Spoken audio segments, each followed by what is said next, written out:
সুপ্রভাত সবাইকে। আজকাল ভগবান প্রতিজ্ঞাই করেছে যে আমার সকাল থেকেই দিনটা খারাপভাবেই শুরু হবে। আজ কিছুদিন দিয়ে প্রত্যেক দিন সকালবেলাতেই একদম ভোর থেকেই শুরু হয়ে যাচ্ছে আমার সঙ্গে এরকম। আজকে কালকে সারা দিন গুগলের বমি এই সমস্ত কারণে শুতে পারিনি, 4টে থেকে জাগা। আজকে সকালবেলায় ম্যাক্সের মানে অক্তলার গঁদ গঁদ করে আওয়াজ করতে করতে মানে বমি করবে, ব্যাস ঘুম ভেঙে গেছে। ভেঙে হ্যাঁ বমি করেছে আবার। ওর আবার কি হলো কিছু না, ওর সামান্য করেছে, কিন্তু কি কারণে করেছে জানি না। হলুদ হলুদ মানে কি কারণে করেছে আমি জানি না। আমার মানে এইখানটায় কিছু একটা প্রবলেম হচ্ছে এইখানটায়। তারপরে কালকে হয়েছে সারা রাত বৃষ্টি, মানে বিকেল থেকে শুরু হয়ে গেছে, ইনফ্যাক্ট এখনও বৃষ্টি পড়েই যাচ্ছে। ঠিক আছে, তো বৃষ্টিতে আমাদের এমনিতেই দেখো বৃষ্টি হোক রোদ হোক, আমি তো নিচের বাচ্চাগুলো থাকে সারা দিন রাত থাকে, ওরা সমস্ত কিছু সব পর্যন্ত ঠিক আছে, কিন্তু পয়সার জিনিসগুলো যদি অনিষ্ট করে তার মানে আমি তোমাদের দেখাবো, কিন্তু তার মানে এই নয় যারা তোমরা ভালোবাসো তারা ভালোবাসা কমিয়ে দিও। আমিও ভালোবাসা কমাই দিইনি, তবে হ্যাঁ যে এই একটু ক্ষতি হয়েছে ক্ষতিপূরণ, সেই ক্ষতিটার জন্যই তোমাদের কাছে সাজেশান চাওয়া যে এইটা কি মানে ক্ষতিটা থেকে রিকভার হওয়া যাবে, সেই জন্য তোমাদের দেখানো। তবে এর তার মানে এই নয় যে তোমরা যারা ওদেরকে খাওয়াও ভালোবাসো তারা বন্ধ করে দেবে, আমিও বন্ধ করে দিইনি এটা বলছি। তো দেখো কি করেছে কাণ্ড কারখানা, সেটাই দেখাই তোমাদের। এই দেখো,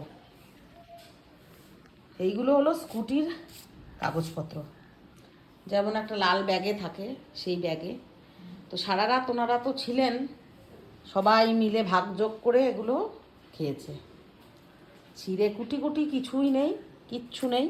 ব্যাগটা তো ছিঁড়ে কিছুই খুঁজে পাইনি, এই যে এর কিচ্ছু নেই। এবার এর ভিতরে কোনটা ইন্স্যুরেন্সের পেপার, কোনটা গাড়ির পেপার, কোনটা কি আমি কিচ্ছু জানি না। এই যে সব ছিঁড়ে দিয়েছে, আরও টুকরো টুকরো ফেলে দিয়েছি, হয়তো যেটা দরকারি ছিল সেইটাও হয়তো নেই, মানে এই রকম অবস্থা। সব ছিঁড়ে দিয়েছে। স্কুটিটা সার্ভিসিংয়ে দেওয়া হয়েছে, তো পেপারগুলো ডিকি থেকে বার করে পরে টেবিলে রাখা ছিল, ওপরে রাখা ছিল, সেইখান থেকে সারা রাত এই সমস্ত বার করে কুটি কুটি করেছে। আমি কিছু খুঁজে পাচ্ছি না কোনটা কি, কিচ্ছু খুঁজে পাচ্ছি না। তো এইবারে যেটা কথা হলো, মানে এইগুলো কি পয়সা দিয়ে মানে আর বানানো যাবে বলো? আমার ইন্স্যুরেন্স করা ছিল, পলিউশন ছিল, এগুলো আমি পারবো করতে? তোমরা একটু প্লিজ জানাবে এগুলো। এইটা কেননা আমার জানা নেই, কিন্তু ভ্যালিড কাগজপত্র তো ছাড়া কিছু সম্ভব না। রাস্তাতে বেরোলে পরে পুলিশে যদি গাড়ি ধরে গাড়ির কাগজপত্র চাই, কিছু কোনো যদি কখনো সেল করি তাও দরকার হবে। আমি কী করে এগুলো করবো বলো? গাড়ির সিটটা পুরো খেয়ে নিয়েছে, সেই জন্য দিয়ে এসছি। সার্ভিসিং অনেক কিছু ড্যামেজ করে দিয়েছে। তো ঠিক আছে, ওদের তো বোধ নেই, নির্বোধ ওরা, তার জন্য আমার ক্ষোভ নেই। আমার মুদ্রা কথা হলো যে এইগুলো যদি আমি পয়সাও দিই, গাড়ির কাগজ কি আর দ্বিতীয়বার বানিয়ে দেয় কি না একটুখানি প্লিজ তোমরা যদি জানা থাকে একটু জানাবে আমাকে। আমার সঙ্গে এরকমই ঘটছে, এরকমই ঘটে যাচ্ছে অনবরত, একটার পর একটা। কিন্তু একটা জিনিস জানো তো, ম্যাক্স কিন্তু কখনো আমাদের ঘরের কোনো জিনিস নিয়ে ম্যাক্স কিন্তু কখনো নষ্ট করে না, কোনো জিনিস না। ওকে একটা বল দাও, ওর আর জীবনে কিচ্ছু দাবি নেই, ও কিন্তু কখনো কিছু ছেড়ে না। ও একটা আলাদা টাইপের, কিন্তু ছোটোবেলায় যখন ছিল 6 মাস পর্যন্ত তখন একটু একটু করতো, জুতো ছেঁড়া এটা ওটা, কিন্তু এখন তো একদমই করে না। কিন্তু এই বদমাশগুলো একটু বোঝে না।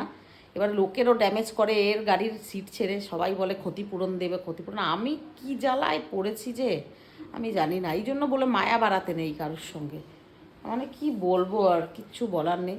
আর যাই হোক, এটা দেখছি। আর তোমরা যদি জানাও যে এর কাগজপত্র যদি বার করা যায়, যদি দেয় শোরুম থেকে, তাহলে জানিও তো, কেননা ইন্স্যুরেন্স ছিল, সমস্ত কিছুই চলে গেছে। পেপার ছিঁড়ে কুটি, ব্যাগটা তো ঘুম থেকে উঠেই এই সমস্ত কাণ্ড। আমার মানে প্রতিটা দিন একটা করে কাণ্ড শুরু হয় সকাল থেকেই, তাহলে সারাটা দিন কি ভালো যায়? তারপরে স্বপ্নও দেখেছি লোকের সঙ্গে ঝগড়া হচ্ছে, তাহলে এবারে বোঝো কি আমি এর কি করব। আমার মানে ভাল লাগে না আর, ও কী যে বলবো। আর আমার অভিযোগ এরা শেষ নেই, আমি সত্যি কথা পারছি না।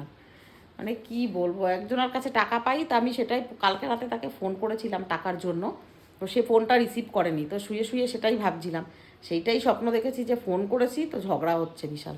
এবার সত্যিই ঝগড়া হওয়া মানে ঝগড়া হবে নাকি? ঝাঁটি থেকে যত অ্যাভয়েড করি, দূরে থাকি, আমার পিছু ছাড়ে না, এই ঝগড়া ঝামেলাই এসে লাগে। কেউ ওঠেনি, গুগল শুয়ে আছে, থাক, মনাও ওঠেনি, ডাকবো, তারপরে চা বানাবো, তারপরে খাবো। মনা জানেও না যে গাড়ির এই অবস্থা হয়েছে, জানলে পরে কি করবে, বকবে না, কিছুই বলবে না, কিন্তু ডিস্টার্ব, এইটা আবার ঠিক করার একটা ব্যাপার আছে, এটাই।